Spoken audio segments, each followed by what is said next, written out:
After several years of being moribund and the nation battered with several false starts, it is safe to say that when it comes to the Port Harcourt Refinery, many have totally lost faith in the government's capacity to rehabilitate the refinery or its genuine intent to bring the refinery back to life.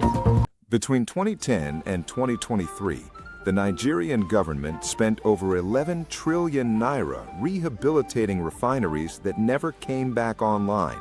Not once. Not a single barrel of refined fuel delivered consistently to the Nigerian people. 11 trillion naira gone. But here is what makes this story different from every other Nigerian corruption story you've heard. We will not be bamboozled.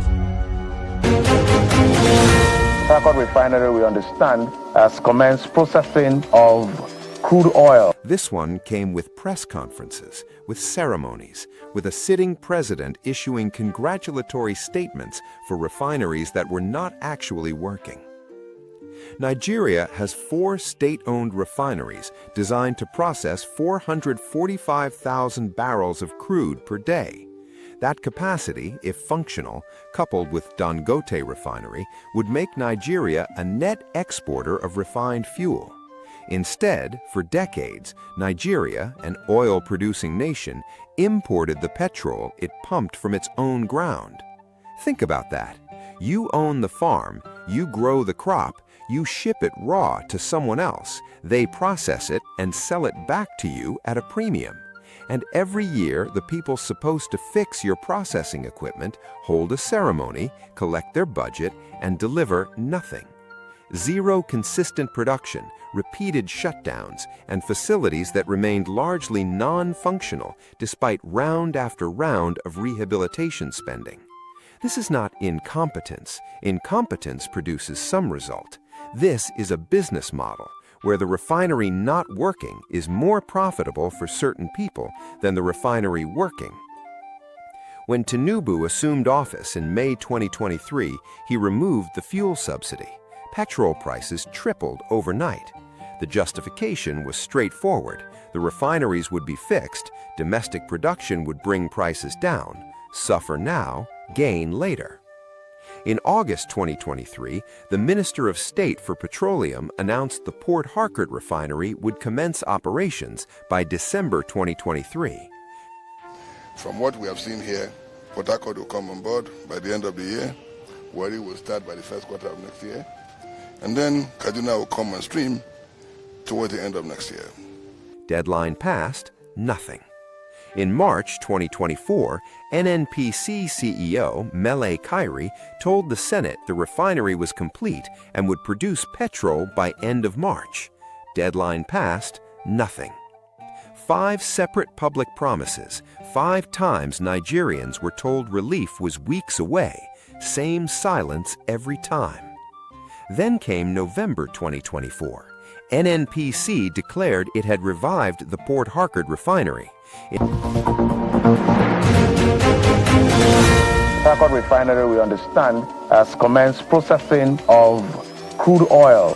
First trucks of petroleum products have been lifted from the Port Harcourt refinery following the coming back on stream of the facility. Pengaslan has confirmed that the Port Harcourt refinery is processing petroleum products. The Port Harcourt refinery is indeed running. In December, it announced resumed operations at Warri, shut since 2015. Tinubu issued a congratulatory statement. State media celebrated a new era. Even the president joined the ruse with a signed statement praising NNPC on the milestone. It was grand trickery. Here is what actually happened. Port Harcourt operated below 40% capacity. Warri shut down less than a month after resuming due to safety issues. And here is the detail that exposes the entire fiction. The Port Harcourt and Warri refineries don't even have the catalytic reform units required to convert naphtha to petrol. The 46-kilometer pipeline designed to supply crude feedstock to Warri was out of service. Without a feedstock pipeline, there is no refinery. There is a building. The commissioning ceremony was held for a building. the EFCC launched an investigation into the disbursement of over $2.9 billion approved for rehabilitation, $1.56 billion for Port Harcourt, $740.6 million for Kaduna, $656.9 million for Warri. Then the arrests began. The EFCC detained Umar Issa, former CFO of NNPC, in connection with an alleged $7.2 billion fraud tied to refinery rehabilitation, along with Jimo Olasunkami, former managing director of Warri Refinery. Others under investigation included the former managing directors of Port Harcourt and Warri Refineries. These are not low-level officials. These are the men who stood in front of cameras and signed every maintenance contract, every invoice, every milestone payment. EFCC sources confirmed that fraudulent practices, over-invoicing, contract inflation, and questionable payments were largely responsible for the inability of the refineries to function, despite decades of public spending.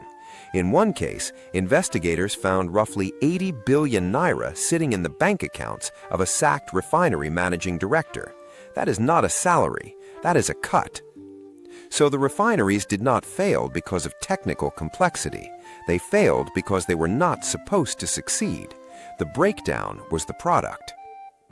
Between 2020 and 2024, the moribund refineries paid out between 127 and 137 billion naira annually in salaries to roughly 1,600 staff, facilities producing absolutely nothing.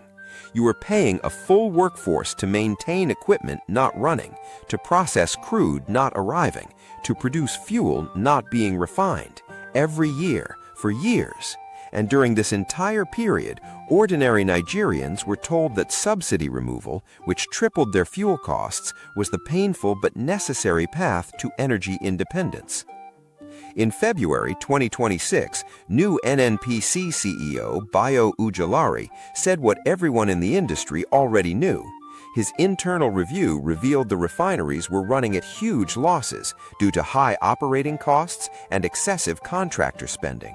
Crude was being supplied, utilization hovered between 50 and 55%, yet the refined products coming out were often of lower value than the crude fed in. But the first thing that was very clear, and I would like all of us to note, is that my leadership team, within a very short time, wanted to understand what was happening in the refinery. And I want to say that very clearly. The first thing that became clear is that we were running at a monumental loss to Nigeria. We were just wasting money. I can say that confidently now.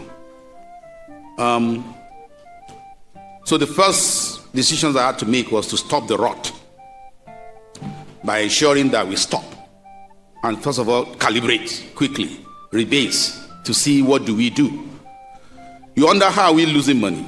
We were pumping a cargo every month into the refineries. The utilization of those cargoes was maybe like 50%, right? That cargo is worth a lot. We're spending a lot of money in the operations, a lot of money on the contractors. But if you then look at the net, we're just leaking away a lot of value. And there was no clarity on what is the plan to turn that loss into positive, right? Sometimes you make a loss, maybe when you're making your investment, but you have a line of sight to when you're going to recover, right? And then you can go and sleep.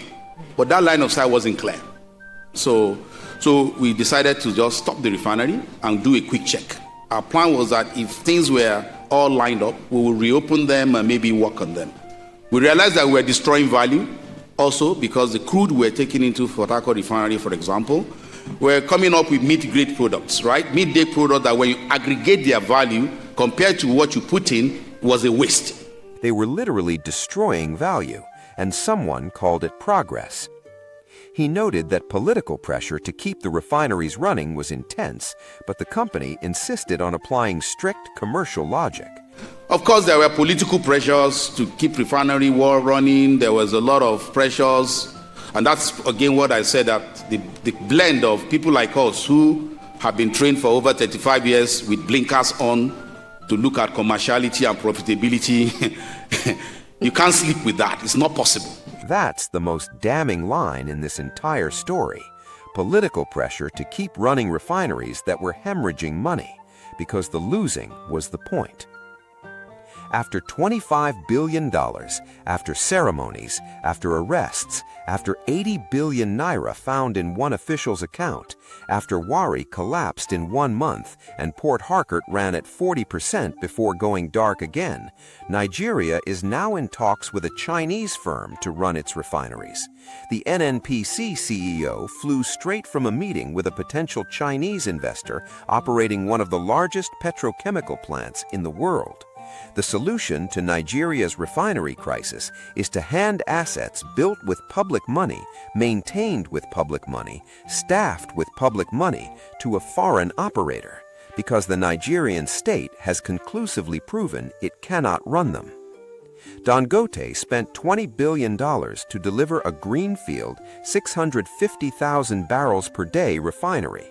NNPC spent a comparable sum over 20 years attempting to repair 445,000 barrels per day of capacity and delivered nothing.